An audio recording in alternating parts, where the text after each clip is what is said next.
क्या इस देश में भीड़ तंत्र और लिंचिंग पर इसी तरह सिलेक्टिव खामोशी होगी क्या?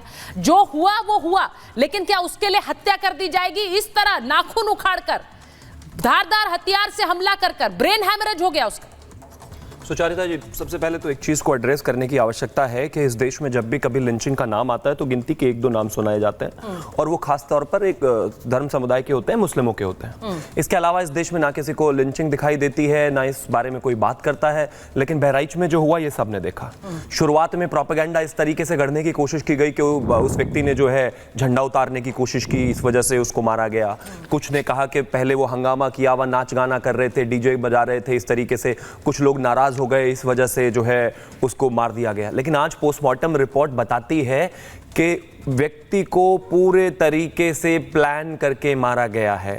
पहले उनके ऊपर पत्थर बरसाए गए, पत्थर बरसाने के बाद उनको अंदर खींचा गया, अंदर खींचने के बाद उनके नाखून खींच लिए गए, नाखून खींचने के बाद उसमें 35 से ज्यादा गोलियों के निशान, छर्रे बता रहे हैं लोग कि 35 से ज्यादा छर्रों के निशान है। अब सोचिए, एक आदमी अपना धार्मिक जुलूस लेकर निकला जा रहा है, लेकिन दूसरे समुदाय को उससे इतनी नफरत है कि उन्होंने प्लान करके उसके लिए पत्थर भी रखे हुए हैं, गोलियां भी उसमें मारनी है, उसके नाखून भी खींच लिए और ये हाल कर दिया। और उसके ऊपर मेरे देश में ऐसी पॉलिटिकल चुप्पी है कि कोई एक शब्द बोलने को तैयार नहीं है। अखिलेश यादव, राहुल गांधी, प्रियंका गांधी, तेजस्वी यादव और न जाने कौन कौन जितने भी लोग हैं, वो अभी तक मैं मानता हूं कि उत्तर प्रदेश के बहराइच में डेरा डालकर बैठ गए होते। ममता बनर्जी और तमाम लोग वहां पर इतना हंगामा कर रहे होते, पूरा इंडिया अलायंस वहां पर पहुंच गया होता। लेकिन मरने वाला हिंदू है, जिसकी लिंचिंग हुई वो हिंदू है, जिसके नाखून उखाड़े गए वो हिंदू है, जिसमें 35 गोलियां मारी गई वो हिंदू है। इसलिए किसी को कोई फर्क ही नहीं पड़ता और ना ये लिंचिंग है। उसमें भी जिस दिन ये सब हुआ उससे अगले दिन ट्विटर पर एक ऐसा एजेंडा चलाया गया इस देश के बहुत सारे कथित पत्रकारों द्वारा कि जिस तरह की स्थितियां हैं ये इस वजह से हुआ क्योंकि झंडा हटाया गया। मैं एक चीज कहना चाहता हूं, झंडा हटा दिया तो मतलब पहली बात तो ये कि इस देश में जो भी इस तरह का कार्य करता है उसके लिए पुलिस है। लेकिन आप क्या गोलियां मार दोगे, मतलब 35 गोली मारोगे, नाखून उखाड़ लोगे, उसको जान से मार दोगे, उसको घेर लोगे, क्या क्या कर लोगे? इस देश में खास तौर पर एक समुदाय के जान की ही कीमत है देश की कुछ पॉलिटिकल पार्टीज के लिए। मैं एक चीज मानता हूं, बहराइच में जो हुआ ये लिंचिंग है, बहराइच में जो हुआ ये दंगा भड़काने की साजिश है, बहराइच में जो हुआ वेल प्लान्ड है। ये कोई इत्तेफाक नहीं है, कोई नारे की वजह से नहीं, कोई झंडा के उतारने की वजह से नहीं है। हाँ। मेरे घर में पत्थर होंगे क्यों भाई अगर मैं मारता ही नहीं? मैं एक बार शिवम, क्योंकि आप ये बात कर रहे हैं, एक बार मैं जरा एक खबर भी आ रही है और मैं उस पोस्टमार्टम रिपोर्ट की डिटेल्स पर भी जाऊंगी हाजी साहब, क्योंकि उसके बाद आपके पास आने वाली हूं। आप इंडिया अलायंस में नहीं है, लेकिन आपके नेता सबसे ज्यादा हिंदू मुसलमान को लेकर शोर करते हैं, लेकिन यहां पर एक एजेंडा सेलेक्टिव हो जाता है। एक बार एक बड़ी खबर बताऊं कि सरफराज की तस्वीर सामने आई है। कौन सरफराज? जो मुख्य आरोपी है इस मामले में, उसकी तस्वीर सामने आई है। बहराइच कांड के मुख्य आरोपी की तस्वीर जरा दिखा दीजिए वो तस्वीर। और सरफराज को अभी तक गिरफ्तार नहीं किया गया है। ये जो तस्वीर आ रही है, ये देखिए आप, हाथ में राइफल लेकर सरफराज ने ही फायरिंग की और उसकी ये तस्वीर अब राइफल के साथ सामने भी आ गई है। अब मैं ये तस्वीर भी दिखा रही हूं, ब्रेकिंग जरा स्क्रीन पर रखेंगे चेतन थोड़ी देर, मैं इसी पर आ रही हूं। हाजी साहब आप बोलना चाह रहे थे, मैं हाजी साहब के पास जाऊं उससे पहले, ये बार बार कहा जा रहा है, वो कह रहे हैं कि देश में एक हिंदू की इस तरह हत्या होती है लेकिन कोई शोर नहीं मचाता है क्योंकि सिलेक्टिव है। आपको लगता है ऐसा? हाँ, सुन लीजिए, अभी जिस तरीके से बार बार हिंदू की बात आ रही थी, तो मैं ये कहता हूं, देखिए मानवता की हत्या हुई है, उसके देखिए हम खिलाफ है, ऐसा नहीं होना चाहिए। लेकिन एक जब मुसलमान की मॉब लिंचिंग होती है, जब शिवम भाई के मुंह में दही जम जाती है, जब तो नहीं बोलते। इन्होंने क्या कहा? अखलाक का नाम है, इन्होंने नहीं बताया, इन्होंने जुनैद नासिर का नाम नहीं बताया, और तो वर्दी धारक थे एक ट्रेन के कोच के अंदर। उन्होंने क्या काम करा? उन्होंने मुसलमान को एक नारे के नाम पे मार दिया जब नहीं बोले। लेकिन जहां पर हमारे यहां पर एक इस्लामिक झंडे को जब उतार कर वहां पर दूसरा झंडा लहराया जाता है, तो ये क्या अपराध नहीं है? अरे अगर आपको इतना ही झंडा लहराने का शौक है तो मेरी आन बान सन तिरंगा लहराते तो हाजी नाज़िम आपको वो समर्थन करता। लेकिन सुन लीजिए सुचित्रा जी, मैं ये कहता हूं कि आखिर मस्जिदों से इतनी बेपनाह मोहब्बत क्यों है भाई आपको कि मस्जिदों के पास जाते आप डीजे चलाते और तो और ऐसे ऐसे गाने चलाते मस्जिदों के आगे और अपना झंडा लहराते। अगर आपको मस्जिदों से इतनी मोहब्बत है,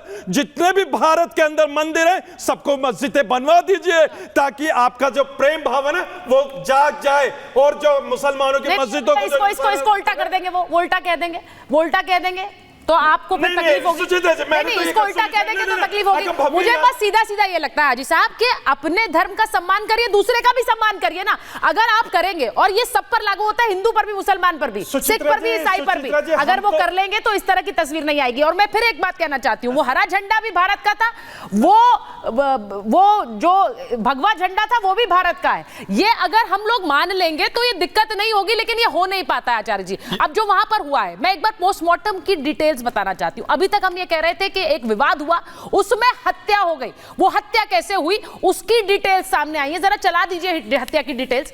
वो जो डिटेल्स सामने आई है, मैं एक बार आचार्य जी आपके पास आऊंगी, लेकिन उससे पहले जरा ये सुन लीजिए, क्योंकि शिवम ने उसकी बात की। हाजी साहब आप भी सुनिएगा, रामगोपाल की पोस्टमार्टम रिपोर्ट में क्या आया है, जरा सुनिए।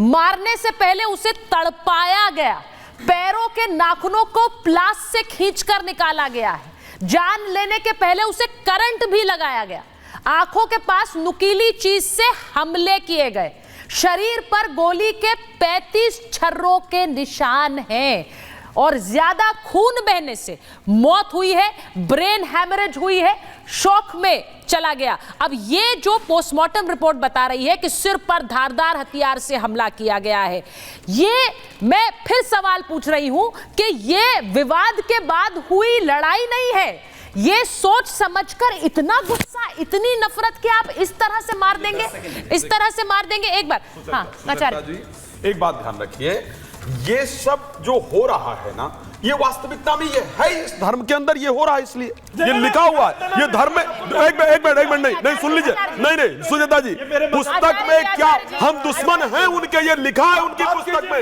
हम उनके दुश्मन हैं, ये लिखा है उनकी पुस्तक में। इस कारण से ये हो रहा है। बता दीजिए, जो मूर्ति पूजक हैं उनके, वो आपके दुश्मन हैं या नहीं है?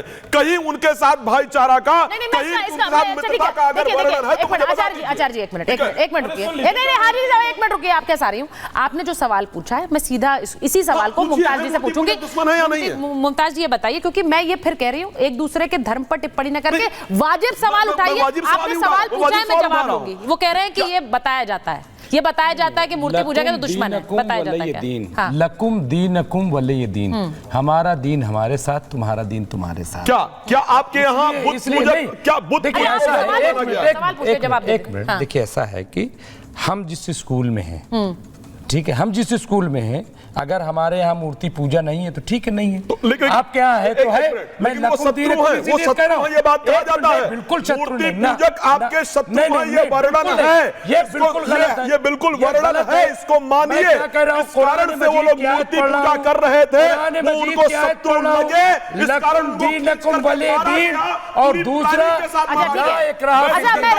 आचार्य जी एक आपने सवाल पूछा, आप बहराइच से, ठीक है, अब वो सवाल, अब वो बात जवाब दे दें। आचार्य जी वो बात रखिए, आचार्य जी इतना जोश में ना आइए, नहीं जब सही बात हुआ, ठीक है, बात कर ले। अरे भाई रुक जाइए, हमास को मत ले आइए ना यहाँ पे, रुक जाइए, मैं जरा बात कर लूं, पहले वो अपने बात रखिए, उसके बाद आप बोलिए। अरे ठीक है, आप बात रखिए, अच्छा बात रखिए, इस तरह से बात है तो फिर मैं दूसरे मेहमान पे चली जाऊँ। देखिए मैं कुरान के हवाले से कह रहा हूँ, ये तो कोई हवाला नहीं दे रहे, मैं आयत पढ़ रहा हूँ, 2 आयतें आपकी खिदमत में। एक तो मैंने पढ़ा कि लकुम दीनकुम वलिय दीन, ठीक है, हमारा दीन हमारे साथ, तुम्हारा दीन तुम्हारे साथ। दूसरा ला इकराहा फिद्दीन, ठीक है, दीन में किसी किस्म का कोई जबर नहीं है।